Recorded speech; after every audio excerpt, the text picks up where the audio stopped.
unsize sinabaho, nta n'icyo ubuzima bwaba bukimariye, ni wowe buzima bwanjye. Ayo ni amwe mu magambo abakundana babwirana mu minsi yabo y'ibyishimo. Nyamara ayo magambo yuzuyemo kwishuka kwinshi, kuko uwo mukundana nta ruhare yagize kugira ngo ubeho, ndetse ubwiwe ayo magambo bimutera kwiyumva nk'akagozi kaziritse ubuzima bwawe.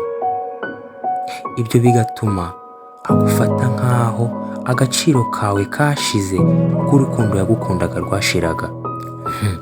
Umva nshuti, rekeraho kwingingira ukunda kugukunda, kuko azagufata nk'umusabirizi, kandi turabizi abasabirizi kenshi bahabwa ibyasagutse.